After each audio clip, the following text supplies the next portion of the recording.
Today our lesson is about the first exercise of unit number 5, which was square root, and the first exercise is exercise number 5.1, which you can better see on page 63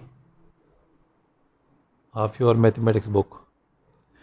Now the first question is, find the square root of the following numbers. The very first one number is number 6. तो square of 6 का मतलब है 6 raise to power 2, और 2 power का मतलब होता है कि ये नंबर इतने टाइम्स हमने मल्टीप्लाई करना है इसके साथ. तो 6 स्क्वायर का मतलब है 6 मल्टीप्लाई बाई 6 विच इज़ 36. और इस क्वेश्चन का बहुत ही आसान आंसर है. मैं इस क्वेश्चन में आड पार्ट्स करने की कोशिश कर रहा हूँ, और जो इवन पार्ट्स है वो एज अ होम असाइनमेंट आप खुद ट्राई करेंगे. वजह यह है कि मैथमेटिक्स में जितना आप इन क्वेश्चंस को प्रैक्टिस करेंगे उतना आपकी समझने के लिए बहुत ज़रूरी है. So the third part of this question is 10, and square of 10 will be. क्यों हम इसको स्क्वायर कर रहे हैं, ये हमारा क्वेश्चन है कि find the square of the following numbers. तो 10 स्क्वायर का मतलब है 10 मल्टीप्लाई बाई 10, और 10 टेंस आर 100 होता है. Fifth part of this question is 13. Means we are asked to find the square of 13. 13 whole square means 13 multiplied by 13. अगर आप 13 को 13 से मल्टीप्लाई करते हैं you will be having 169. इसके बाद हमारे पास जो है पार्ट नंबर 7, वो है फाइंड स्क्वायर ऑफ 41. तो 41 स्क्वायर मीन्स 41 मल्टीप्लाई बाई 41. इन दोनों का अगर आप मल्टीप्लाई करते हैं 41 को 41 के साथ, 1 1 ज़ार 1, और ये 4 आएगा, 4 1 ज़ार 4, 4 4 ज़ार 16, तो 1 8 6 1. सो और final answer is 1681. Now part number 9 is find the square of exactly 100. तो 100 स्क्वायर का मतलब है कि हमने 100 को 100 से ही मल्टीप्लाई करना है. मल्टीप्लाई बाय 100, इसकी मल्टीप्लिकेशन आसान होती है. 4 ज़ीरोज़ लगाएं, उसके साथ 1 1 ज़ार 1 मीन्स 10,000 इसका आंसर है. इस क्वेश्चन नंबर 1 में जो लास्ट पार्ट है ऑड नंबर वो है 11, और means we need to find the square of 11. 11 square means 11 multiply by 11 which is equal to 121. Question number 2 is, now test whether the following numbers are perfect squares or not. अब हमने check करना है कि ये number जो हैं ये perfect square है या नहीं. जिस तरह मैंने पिछले लेक्चर में आपको बताया था कि परफेक्ट स्क्वायर हमारे पास वो नेचुरल नंबर्स होते हैं, अगर हम 1 को स्क्वायर करते हैं तो इसे हमारे पास 1 आता है, तो हम कहते हैं 1 is a perfect square of 1. 2 का स्क्वायर हमारे पास आता है 2 मल्टीप्लाई बाई 2 मीन्स 4, तो हम कहते हैं 4 is the perfect square because it is the square of another natural number 2. इस तरह हम कहते हैं 5 square is equal to 5 multiply by 5 means 25. So 25 is a perfect और complete square of natural number 5. तो अगर हम किसी नंबर को परफेक्ट स्क्वायर कहते हैं तो इसका शर्त या कंडीशन ये है कि ये पेयर बनाते हैं इक्वल नंबर्स के. ये 5 और 5 का पेयर है. 4 परफेक्ट स्क्वायर है इसलिए कि 2 और 2 का कंप्लीट पेयर है. एक जैसे नंबर्स के पेयर्स बनाते हों तो ऐसे नंबर्स हमारे पास परफेक्ट स्क्वायर होते हैं. जैसे हमारे पास है, हम कहेंगे कि 81 ये परफेक्ट स्क्वायर है इसलिए कि 81 हमारे पास इक्वल होता है 9 मल्टीप्लाई बाई 9 का. इसको अगर मज़ीद भी फैक्टराइज करें कोई बात नहीं, ये 3 मल्टीप्लाई बाई 3 से 9 आता है, ये भी 3 मल्टीप्लाई बाई 3 से आता है. तो 81 is a perfect square because it forms a pair of 9 and 9. इस तरह हम ये भी कह सकते हैं कि 81 जो है ये परफेक्ट स्क्वायर है, इसलिए कि इसके प्राइम फैक्टर्स जो हैं वो 3, 3, 3 और 3 हैं। तो 81 इसलिए परफेक्ट स्क्वायर है कि इसके प्राइम फैक्टर्स कंप्लीट पेयर्स बनाते हैं। अगर कहीं पे कंप्लीट पेयर्स न बन सकें तो हम कहेंगे कि वो नंबर परफेक्ट स्क्वायर नहीं है। तो यहाँ पे हम लिखेंगे 59 is not a perfect square. क्यों ये परफेक्ट स्क्वायर नहीं है? इसलिए कि बिकॉज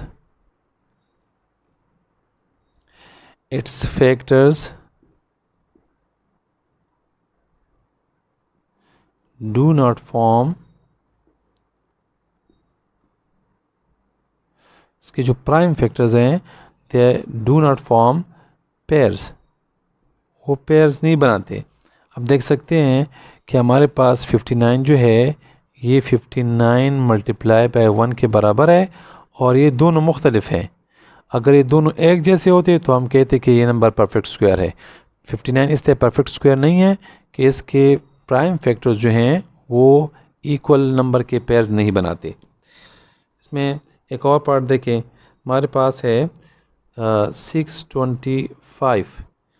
हमने चेक करना है कि 625 जो है ये परफेक्ट स्क्वायर है कि नहीं है। तो 625 के अगर आप इस तरह फैक्टर्स बनाएं एलसीएम की तरीके से ज़्यादा बेहतर है। इसको हम कर सकते हैं 5 से 5 1 ज़ार 5, 5 2 ज़ार 10, 5 5 ज़ार 5 25, then 5 2 ज़ार 10, 5 5 ज़ार 25, अगेन 5 5 ज़ार 25। तो आप देख सकते हैं कि इसके जो फैक्टर्स हैं हमारे पास है 5 multiply by 5 multiply by 5 and multiply by 5। अब देख सकते हैं कि यहाँ पे जो हमारे पास नंबर्स बन रहे हैं वो कंप्लीट पेयर्स बन रहे हैं। ये 5 का एक पेयर बन गया है और एक 5 का दूसरा पेयर बन गया है।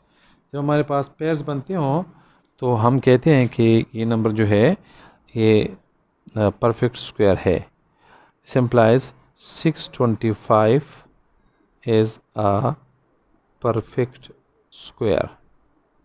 ये परफेक्ट स्क्वायर है इसलिए because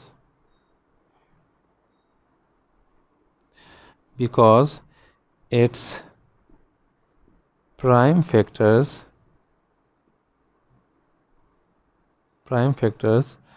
form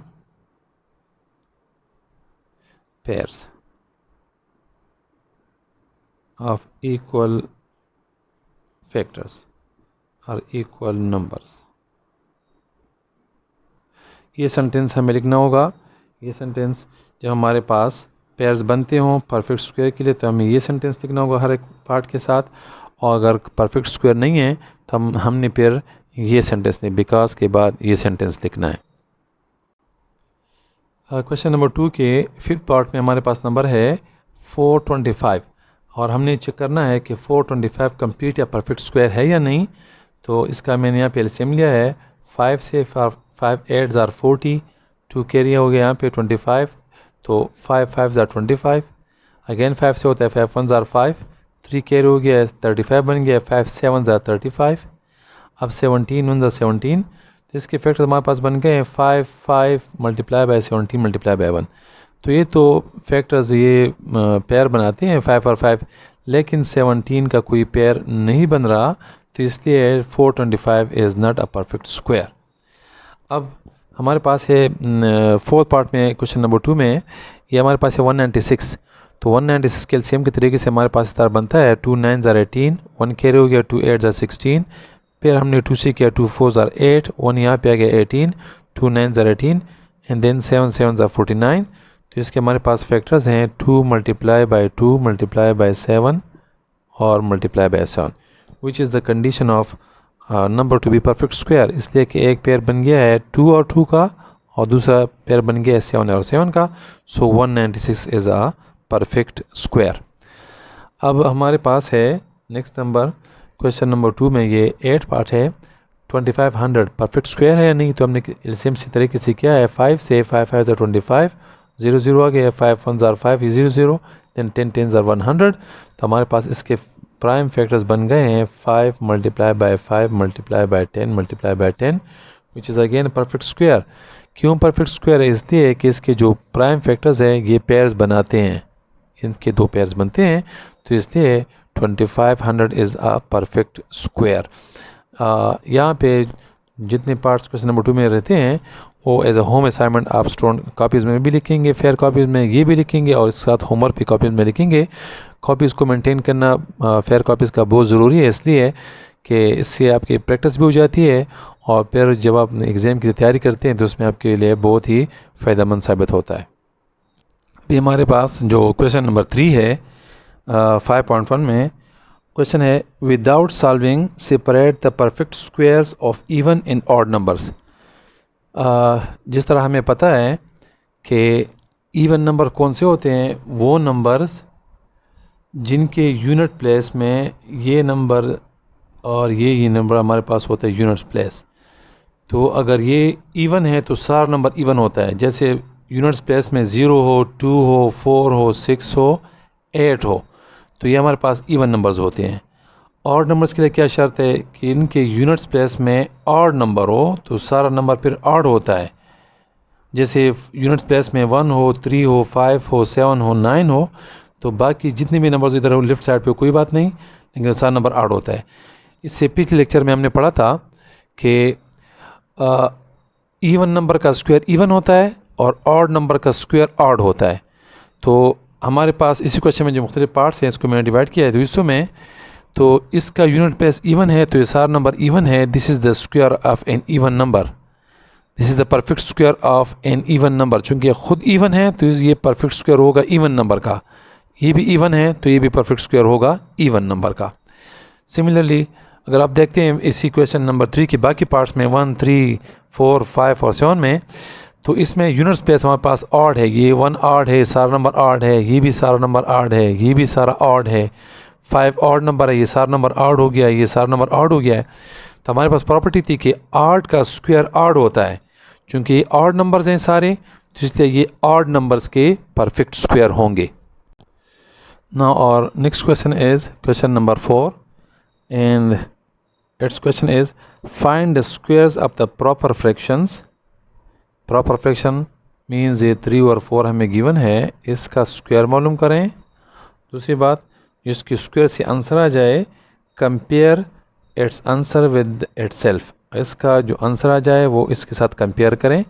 हमने एक प्रॉपर्टी पढ़ी थी पिछले लेक्चर में कि एक प्रॉपर फ्रैक्शन जिसमें न्यूमरेटर छोटा हो डिनोमिनेटर बड़ा हो उसको प्रॉपर फ्रैक्शन कहते हैं। इसका स्क्वायर जो है वो इससे छोटा आता है। ये प्रॉपर्टी थी हमारे पास, पिछले लेक्चर में हम इसको पढ़ भी चुके हैं। यहाँ पे ज़रा इसकी प्रैक्टिस करते हैं। तो 3 और 4 का पहले स्क्वायर मालूम करते हैं। 3 और 4 स्क्वायर मीन्स 3 और 4 मल्टीप्लाई बाय 3 और 4, then 3 3s are 9, 4 4s are 16। हमारे पास एक आंसर तो ये आ गया है कि find the square of our rational number. इसके प्रॉपर फ्रैक्शन का हमने स्क्वायर मालूम किया है। अब इसका स्क्वायर जो है इसको हम कंपैरिजन इसका करते हैं इसी क्वेश्चन के साथ कि जो आंसर आ गया है स्क्वायर करने के बाद ये ओरिजिनल प्रॉपर फ्रैक्शन से छोटा है या बड़ा है। तो ज़रा इसको देखें। मेथड का नाम है using method of cross multiplication. क्या तरीका है? ये 9/16 जो आंसर आ गया ये लिखेंगे, और जो ओरिजिनल हमारे पास फ्रैक्शन था 3 और 4 वो यहाँ पे लिखेंगे। पहले यहाँ पे ये इधर मल्टीप्लाई करते हैं, इसलिए इसको क्रॉस मल्टीप्लिकेशन कहते हैं। 4 मल्टीप्लाई बाय 9, और फिर यहाँ पे ये दोनों मल्टीप्लाई करते हैं 16 मल्टीप्लाई बाय 3। तो यहाँ पे देखें 9 multiply by 4 means 36 and 16 multiply by 3 means 48। तो 48 और 36 का हम कंपैरिजन करते हैं तो 36 is less than 48 means this is less than.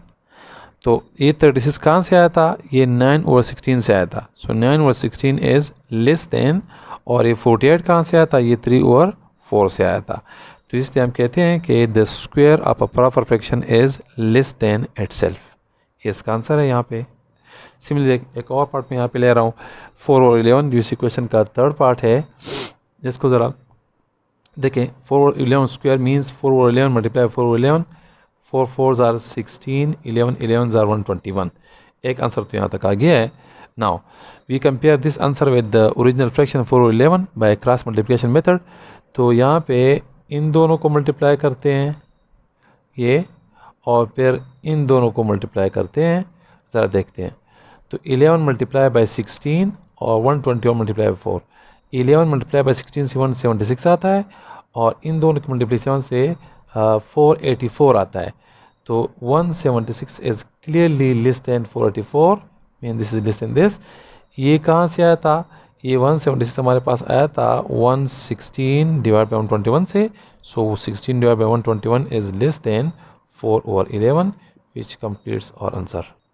अब last question of this exercise 5.1 is question number 5, and the question is find the squares of the decimals and compare them with itself. ये हमारा question है कि decimals का square मालूम करें और जब स्क्वायर मालूम हो जाएगा तो इसको फिर कंपेयर करें ओरिजिनल नंबर के साथ।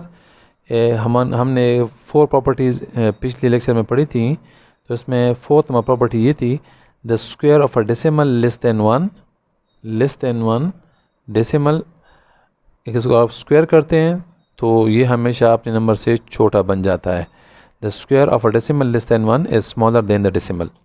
नाउ 0.4 को स्क्वायर करने के बाद 0.4 मल्टीप्लाई बाई 0.4, इसका पॉइंट ख़त्म करते हैं तो इसकी जगह 1 लिखते हैं, जितने हिंद से आगे हों उसकी जगह 0 0 लिखते हैं। तो ये 1 है तो ये 1, इसलिए 10 10 लिखा है। 4 4 ज़ा 16, 10 10 ज़ा 100। आप कैलकुलेटर से या वैसे ही 16 को 100 से डिवाइड करें, हमारे पास 0.16 आंसर आता है। कंपैरिजन करते हैं तो clearly this number 0.16 which was the square of 0.4 is less than this. क्यों ये इससे लेस है? इसलिए कि 0.16 0.40 से छोटा होता है। तो ये 0 लगाने की कोई ज़रूरत नहीं है, अगर लगाएं भी तो कोई फ़र्क नहीं पड़ता। सो 0.16 is less than its square. अब एक और पार्टिसिपेंट है कि 0.12 का स्क्वायर, तो 0.12 मल्टीप्लाई बाई 0.12, इसको ख़त्म करने के लिए 1 लगाएं और जितने इनसे राइट साइड पे हैं इसके लिए डिजिट्स हैं इसकी जगह 0 0 लगाएं। पॉइंट के लिए 1, इसके लिए 0, इसके लिए 0। तो 12 12 आर 144 और इन दोनों को मल्टीप्लाई करने से 10,000। कैलकुलेटर से या वैसे डिवाइड करें 144 को 10,000 से, आपके पास ये नंबर आएगा। Clearly we can see this number is quite smaller than less than 0.12। इसलिए ये 4 हिंस हैं, इसको आप 4 हिंस से बनाना चाहते हैं तो बना सकते हैं। तो 0.1000144 इज़ लेस देन 0.12। ये 0 है, ये 1 है, तो इसलिए ये नंबर बड़ा है। ये 0 1 से छोटा होता है।